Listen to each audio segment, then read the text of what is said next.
Dave and I have been watching Loki, so there's that. Us and everybody else. I think we're 2 episodes in, right? Oh, okay. It's pretty So we're at the same... fun so far. Yeah. Did y'all watch today's? Not yet. No. They probably died later tonight. No. All the spoiler talk. Yeah.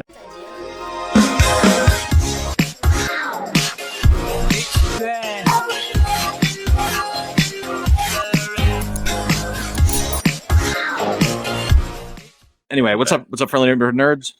It's IFLC live from the apocalypse. We have some very special guests today. So, Judah Rad, you all know me. We got Robo over here, and we also have Nicole Goux and Dave Baker, the creative team behind Everyone is Tulip from Dark Horse Comics, and we're super excited to talk about it. Thanks for having us. Yeah, I'm excited. Yeah, thank you for coming. So real quick, just get this out of the way. Delirium Hour, our Sandman book club, starts with its inaugural episode on the 27th of June. Pride or Die, 25th of June. And then Club Valiant, 2nd of June, will be our 4th episode. We're going to be talking about Harbinger, so get ready for that. Also, upcoming interviews, Fred Van Lente, Tom Brevoort, Alex Patnadel, Matt Kent, Robert Vendetti, and more. If you are not subscribed, make sure you subscribe. Like this video. So Everything is Tulip from Dark Horse Comics. So the trade drops on June 30th, next Wednesday. Yes. Is that correct? Yes. Sweet. Awesome. So how about start off with you guys? Give us the elevator pitch. What is this book about? Yeah, sure. Everyone is Tulip follows a young actress who moves from Arizona to Los Angeles named Becca Harper. And she comes here, in kind of the cliche, like, I want to be a star. I want to make it in Hollywood. And when she gets here, shocker of shockers, she realizes, it's not that hard, not that easy. It's kind of hard. You don't just, walk in and they give you, a contract at a major studio. So she ends up working at a bagel shop in Hollywood and kind of, grinding it out, going to all these shitty auditions after shitty auditions, trying to make a name for herself, and isn't really getting anywhere. And then she randomly kind of applies for a thing on Craigslist, which is a YouTube performance art video. And she plays this character in the video called Tulip, where all of the videos are just her looking at camera saying, everyone is Tulip, in these weird, extreme, bizarre, kind of couture dresses and costumes. And they go viral. And it kind of overnight changes her life from being just like a normal person, being a struggling actor, to being this weird internet oddity that everyone knows, but they know the character, they know the persona of Tulip, not her. So our story kind of centers around her, the director of these videos, and a small ensemble cast, as all of these people try and reckon with how far are you willing to go to kind of get what you want, to kind of achieve your dreams, in air quotes. And it's written by me, drawn by Nicole, and colored by Ellie Hall. Awesome. Nice. That character you describe, the name's not coming to me right now, but there was a YouTuber where she was super quiet and talked like a robot and got super viral. There you go, Poppy. Is it kind of like that, where she's kind of like that kind of character? Yeah. Basically this is inspired by maybe 4 or 5 different people that maybe a couple years ago were really big in this space. There was a performance art troupe called Don't Hug Me, I'm Scared, that used Muppets online, and they did all these weird, bizarre videos with these kind of floppy, Kermit the Frog style Muppets. And then Poppy, and there's a Russian performance artist on Instagram named Dolvita. And there's also a very famous kind of e-girl named Belle Delphine. And all of those people are kind of... Never heard of her. No, you didn't buy her bath? I think you bought her bathwater. I think that response is, I'm trying not to say I bought her bathwater for $25. That away? No, just kidding. I did not. That's I got the signed bathwater. Yeah, exactly. Yeah. But yeah, so all of those things are kind of in the soup, no pun intended, of the bathwater, no pun intended, of our story. And it's this kind of, on the surface, it is kind of about being an influencer and having this loss of identity and living on the internet. But it's also, that's kind of like the hook to get you in the door. It's also about kind of artistic integrity and ideas of cultural appropriation and artistic reappropriation, and how our society and culture has just kind of evolved into this weird stasis where people don't actually live their lives. They go out and have experiences so they can take photos and videos of those experiences to post online to make people living their lives jealous that they're not living what the photos and videos Right. say of the people online. Right. Someone else's fantasy. Yeah, totally. So, you know, it's also it's kind of like a you know, like a dark comedy character drama about all of these people in this world, but drawn way better than it has any right to be, because Nice. Nicole and Ellie just fucking crushed. Kill it. Yeah, they crushed the artwork. Awesome. So question for Dave. So I guess fame is not a new concept. It always existed, but it's like never been like it is today. Totally. It's like in the current state of fame is like it's so relentless, thirsty, and just constant. And the world is like literally paved with cameras to the point where like we don't just want people's like public persona, we want their every private moment. And everything is fair game for public consumption. Was there like a watershed moment where it just sort of clicked for you that there needed to be a story about modern internet fame? Well, I think part of this is that Nicole and I work very collaboratively. So, you know, she's very influential on the stories, and I'm hopefully able to contribute a little bit to the artwork. So we started out kind of examining these people when they really started rising to prominence a couple years ago, and being very obsessed with them and watching all of their videos and following them very closely. And also, you know, my day job is that I work at a new media company. So I'm always in this bathwater.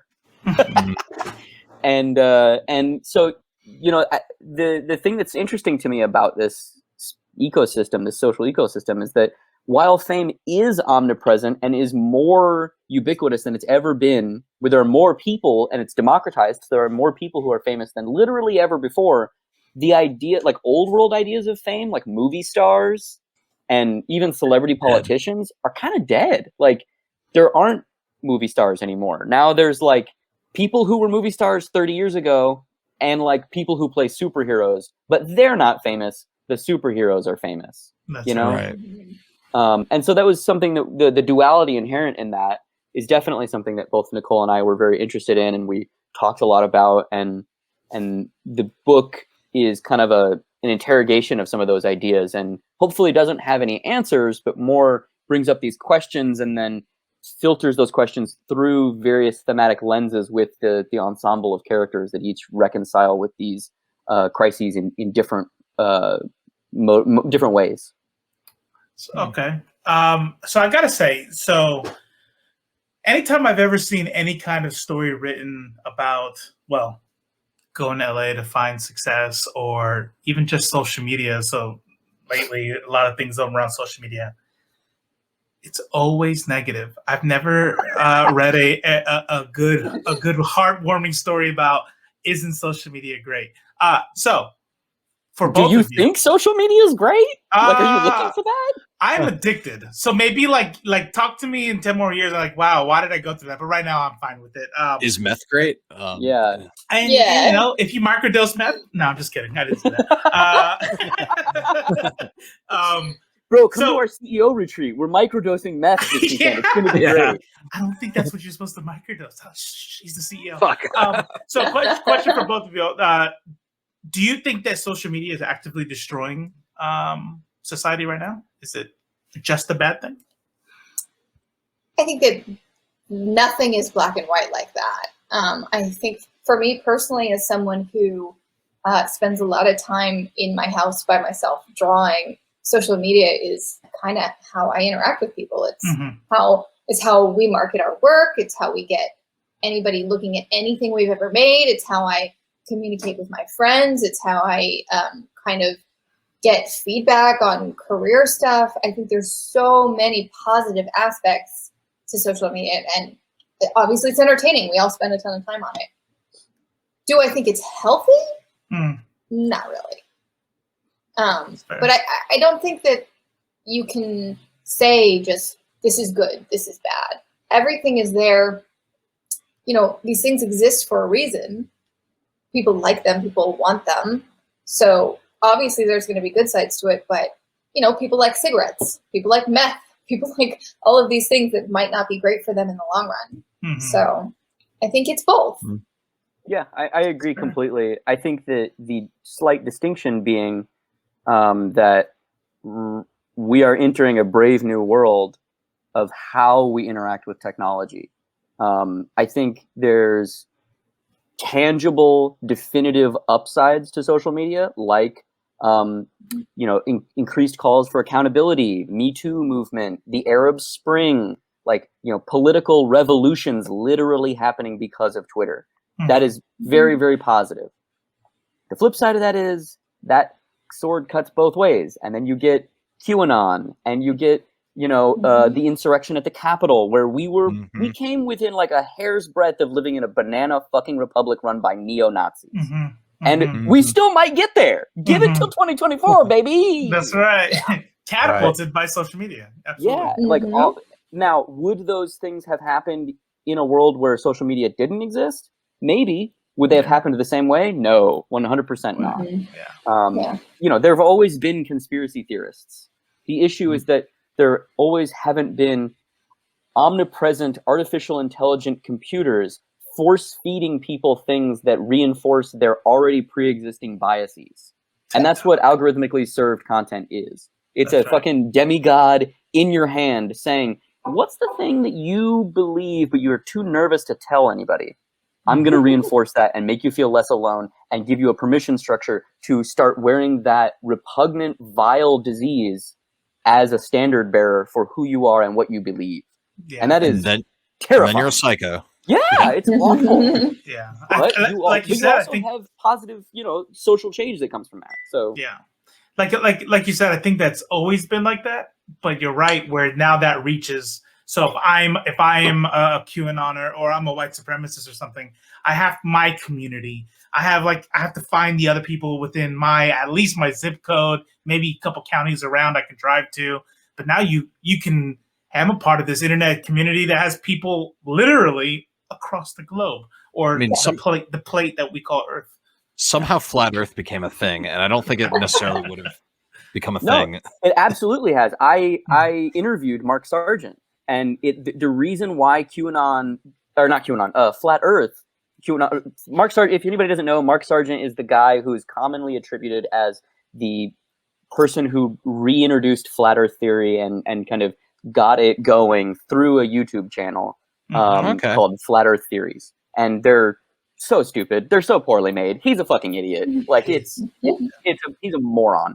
But his tactic is so interesting, because he's almost the reverse Trump, where Trump is angry and pure hubris and everything that anyone who's not in a position of power aspires to be.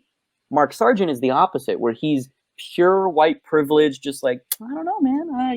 I just look out on my window and I don't see any curves. I don't know. It doesn't look, I don't know, man. Maybe we live in the snow globe and there's a Goro god and like you're all special and unique. I don't know. Maybe it's just, I don't know. You're right. Like, presentation is super important when it comes to stuff like that. It really is. It's frustrating to hear. Mm-hmm. Like if I get this basketball wet and I spin it, what happens to the water? Look, I'm just asking questions here. What happens to the water? I'm just asking what happens to the water. Yeah, and like do your own research. Yeah, and like I talked to him for probably about an hour and a half, and initially, honestly, I'm gonna be completely transparent. I have a podcast called Deep Cuts where we walk through obscure or bizarre topics in an explainer format. And we were not going to talk to Mark Sargent because what the fuck are you going to talk to that guy about? He's a moron. He's spreading ignorance. That's what he does. And he profits off of it, right? I mean, I would definitely be curious, just as pure curiosity. There it is, yeah. Morbid curiosity. Which is exactly what it turned into. Because over the course of making that episode, we started joking around about like what a moron this guy was. Why is it daytime in some places and like nighttime in other places? Yeah. Do you know that's true? Have you ever been to both places at once? No, I don't think so. Do your own research. What if I like? Maybe are they lying Australians to me? don't exist and they're all Listen. actors. That's right. Australia. That's actually one Wow. of the conspiracies, by the way. I I've know. heard That's my that. favorite. It's That's my favorite. insane. That's the best thing.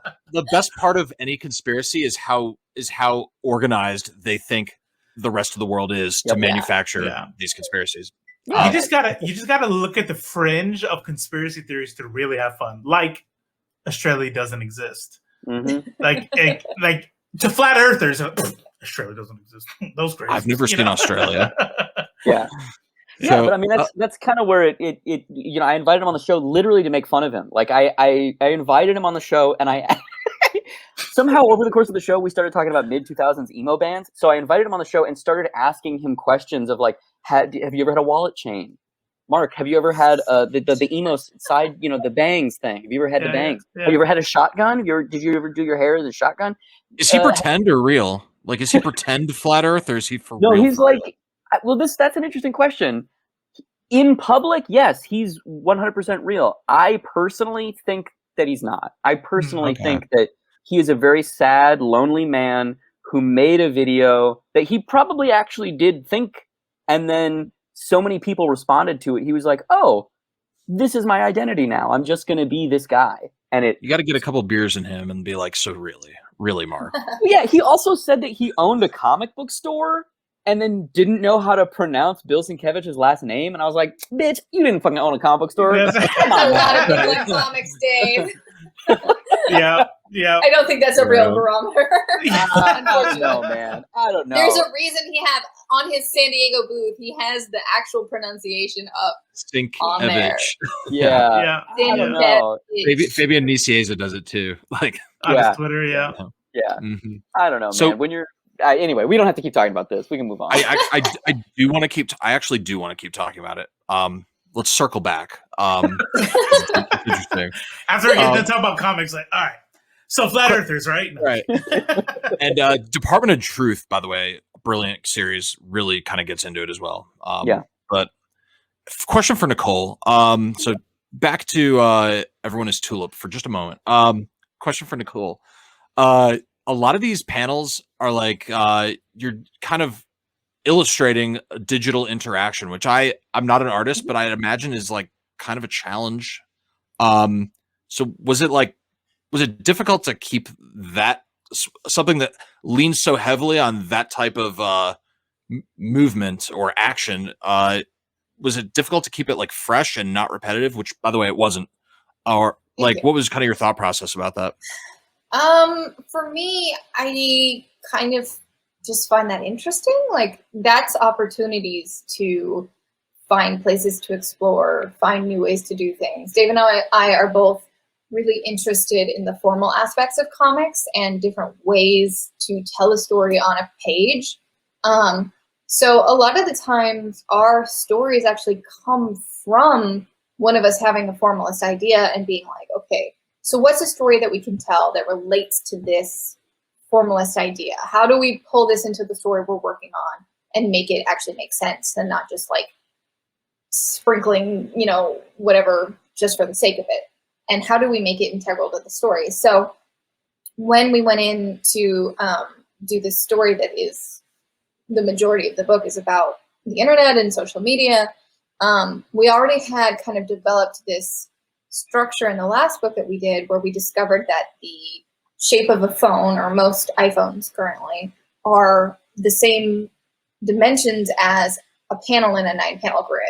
And so we basically took that idea and then just expanded on it. And so every time that we had, someone on the internet or someone, on social media, then I get to find new ways to show pop-ups of little Instagram things, or how to show a scroll, or show that the actual literal color of the internet is different from the color of the real world. And those, instead of being a challenge, are more opportunities to find interesting ways to portray that stuff for me. Yeah, the thing that I would add on to that if you're not familiar with, like, if you're a comics fan but you don't really necessarily always think about how they're made, think of it like this. Every movie right now has slow motion where the camera moves at a normal speed, right? It's just a thing that's in our culture. and it's not necessarily tied into the thematics or the logistics of what's happening in the movie. It's just a narrative mechanic that directors use because it's cool looking. But that comes directly from The Matrix, and it was originally called Bullet Time. And in the movie, the moment that Neo becomes the one, he embraces his full potential and is able to move so fast that he dodges bullets. Which, exactly, it's that scene, that shot, the like scene. And that moment, they didn't know how they were going to do that, but the Wachowskis were so smart because they built the character arc around a visual narrative mechanic. So both of those things are working in unison.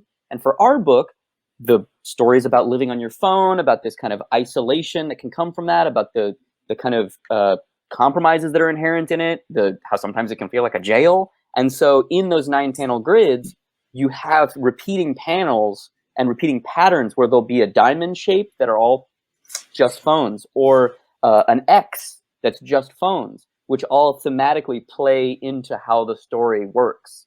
Now, am I saying that our book is as good as The Matrix? I don't fucking know.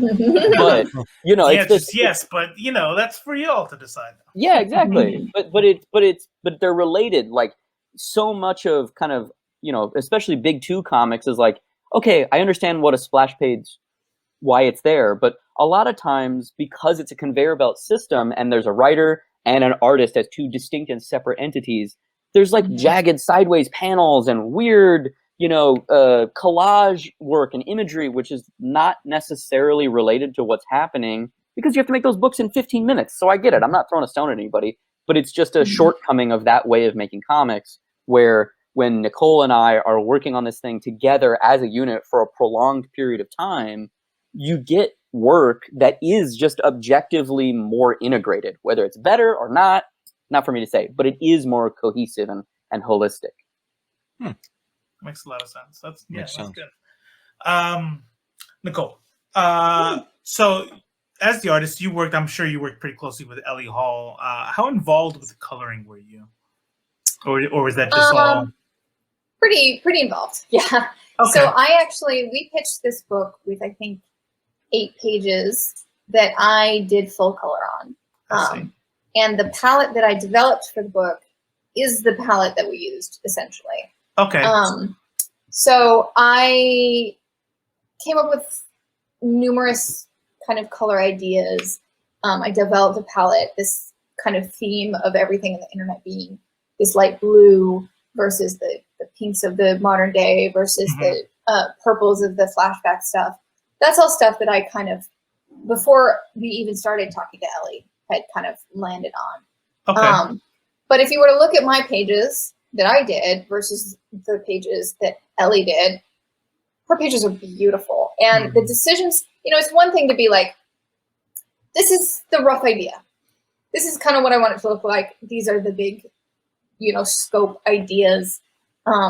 But then to go and put that into execution and do every page and the way that those pages are colored, that's all Ellie. I mean, I went in later and, you know, we talked about it heavily with her through the whole process, and I, you know, tweaked a couple things here and there at the very end. But really, the heavy load and the heavy lifting of the work, that's all Ellie. So, you know. So we really liked the whole, like, the alternating between the monochromatic and the bright colors that was there. What was the process between that? Like, when you guys are deciding how to color a page, like, what's your process? Was that in the script? Was the purple flashback stuff in? I don't remember if that was. Yes. It was? The flashback stuff is in those sample pages that I did. Oh, okay. Because we have that first page of Becca on that Outlook and with Becca and Jack on the weird Outlook looking for the city. Yeah. Yeah. So I think in terms of like physically doing the pages, we have a flatter. We have. Honestly, I don't consider myself a really strong colorist. So I let the page tell me what it's doing. Like I think I want the main colors to be pinkish. And then I just kind of like throw colors at a page, and it's not a good way to do things, which is one of the reasons I didn't sit down and do 200 pages of color, because I'm really slow, and I don't have a plan when I go into things, and it makes everything take a lot longer. But you know, the ideas, the like general ideas of, I want the look of the book to be kind of this soft pinkish hue. I want all of the internet stuff to be this like really light ethereal blue. That comes from the content that we were looking at that the book is based on. So these YouTubers have a very specific feel to the Content. videos that they make. Yes, the content that they make. And I really, really wanted to capture that feel in the book, as well as the difference between that feel and the mundanity of everyday life. So like, it's got this ethereal kind of translucent color to it, which is really hard to do in CMYK printing for print because you don't have the light coming through your page. You don't have the movement and the sound that comes along with the video, which are really, the sound design on those videos is incredible and really important to the feel of stuff. And you don't have any sound in comics. It's really hard to kind of portray that. And I did my best with some of the speech bubbles and different types of things to kind of show that this isn't just a girl standing in front of a camera talking normally. Like, it's weird. I want it to feel weird. And my main idea was like, I think it started with, I want the video stuff to look weird and feel ethereal, and then that expanded to everywhere in the book where the internet is represented, whether it's an actual video, someone holding a phone, a Instagram feed, anything like that, then that is represented with the same color. And I was able to tell Ellie, like, hey, these are the places that it needs to be this color, but go at it and do your thing. And she did an amazing job. Awesome. Definitely. Cool. So where can people watching this video get their hands on this? Because yeah, I think a lot of people, if anyone who hasn't read it, definitely after watching this will want to read it. And the cover looks way better than this washed out thing. Yeah. It's not that bright in person. It kind of looks like this. Yeah, it's adjacent to this visual. So if you want to read the first 60 or so pages, we're serializing it online at everyoneistulip.com. It's totally for free. 3 pages a week go up. And there's also like some director's commentary or creator's commentary videos where Nicole and I sit down and break down page by page what's happening, why that we made various choices, which is probably not interesting to anyone, but you're trying to give the people some cool stuff. Right. Oh, that's fun. Are you missing a page? No, I think we're good. Okay. I think I just mistyped something. Oh yeah, look at that. Oh yeah. Oh, that also is very Very light. washed out. Wow. No, this is exactly how it looks. No, it doesn't. I'm just kidding. But yeah, so if you want to sample it or read a chunk of it, you can right there. If you want to buy the book, it is currently up for pre-order everywhere you would order pre-orderable books. If you want to give old Daddy Bays some money, you can. If you want to give, some Your local shop. Yeah, go to a local shop. There's ways to do links to do that on the site too. Or you can just show up to your local comic book store next Wednesday, because that's when the book comes out. June 30th, next Wednesday is theoretically when the book comes out, barring some shipping fuck up or something. Right. Does it have a slip cover? I wish, man. If only. Yeah. It does have gloss, spot gloss on it. It though, does have which spot is gloss. really Yeah, nice. hold on. Spot I've got gloss one right is here. That's good. Ooh. Got one right here. Look at this. Let's take a little look. Ooh. Let me embiggen you real quick. Embiggen. Ooh. That's awesome. Oh, whoops. Okay, there we go. Embiggen. There it is. Ooh, That's yeah, dope. yeah. I'm gonna pick that up. Everyone. That's shiny. Yeah. But see, it's cool And because this the is cover. shiny, and then this is not shiny. Ooh, how Spot crazy. gloss. Duality. I love it. Yeah. Yeah. So yeah, that'll be available in comic book stores nationwide next Wednesday. Or if you hate comic book stores and you just are comfortable going to Barnes and Noble, July 14th is supposedly when it's coming out in bookstores. Awesome. Yeah. Yeah, I guess Awesome. Danny M said Comixology July 14th as well. Cool. Cool. Yeah, It's good to know. that's awesome. Yeah. Cool. You talked about your podcast. You want to plug that real quick? Yeah, We're sure. We're Yeah. gonna re-upload this. Yeah. I run a podcast at a deep dive explainer podcast with my friend Andrew Price. It's called Deep Cuts. You can find it wherever you find podcasts. And the high concept is that we pick a topic each week and then walk the listener through the ins, the outs, and the nitty gritty so they can appear like an interesting and idiosyncratic person at their next forced social function. We've done episodes about all kinds of stuff from the guy who killed himself today, John McAfee, who is a crazy person. Absolutely.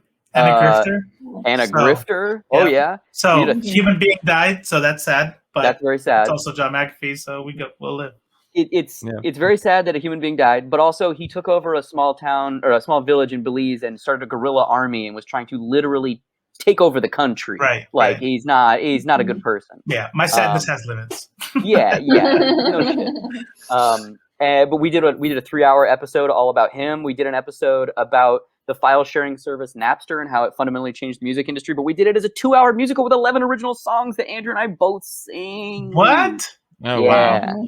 That's dope. In that episode, did you guys talk about Metallica at all? Who do you think we are? Come on. Do you think we also didn't both do really bad Lars Ulrich impersonations? Because we did. That's awesome.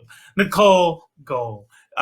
Do you have anything on your plate cooking outside of Actually, Dave and I have a book that we're working on that comes out next year, probably summer of 2022, from Simon & Schuster. It's called Forest Hills Bootleg Society, and it is about a group of high school girls in 2005 who go to a very conservative Christian high school, and they start selling bootleg hentai to their male classmates as a way to make some money and get some popularity within the school. And it, of course, devolves and destroys all of their relationships and their, academic life and all of that good stuff. So that sounds awesome. that'll be out next year. Yeah. Awesome. So that's all right. Awesome. Cool. So Very at this cool. point, we talked about where you guys are going to go. Are you guys good to hang around for maybe 20 more minutes? We're going to go over some news a little bit. Baby, I ain't got nowhere to be. Awesome. All right. Awesome. Sweet.